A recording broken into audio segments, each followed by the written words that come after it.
காலையில எங்கள் அம்மா சொல்லிட்டாங்க, சித்ரா பௌர்ணமியாக இருக்குது, வாங்க கோயிலுக்கு போயிட்டு வந்துடலான்னு. பக்கத்தில் தான் சிவன் கோவில் இருக்குது, அங்கே போகலான்னு. நாங்களும் கிளம்புறோம் கிளம்பிக்கிட்டே இருக்கோம். புள்ள குட்டிங்களெல்லாம் இழுத்துட்டு கோயிலுக்கு போகிறதுக்குள்ளாட்டி பல தடைகள் வந்துருச்சு. ஆற்றுல இறங்கினாலே மதுரை சுற்றி உள்ள இடத்துல எல்லாமே மழை பெய்யும்.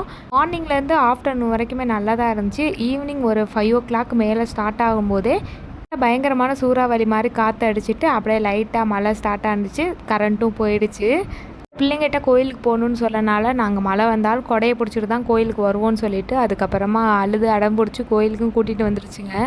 பேஞ்சிட்டு இருக்கனால குட்டி பையனே அவங்க அப்பா எல்லாத்தையுமே விட்டுட்டு 2 பிள்ளைங்களை மட்டும் கூட்டிகிட்டு போயிருந்தோம். இப்படியோ ஒரு வழியாக பல தடைகளை தாண்டி அந்த சிவனை பார்த்துட்டு வந்தாச்சு.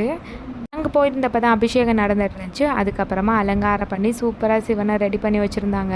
சூப்பராக சாமியை கும்பிட்டு பாலமுருகன் கோவிலுக்கு வந்துட்டோம். கோவிலில் கொடுத்த 90 முருகனுக்கே வச்சு விட்டுட்டு இருக்கா. எங்கேயும் சாமி கும்பிட்டு ஒரு வழியாக வீட்டுக்கு வந்துட்டோம்.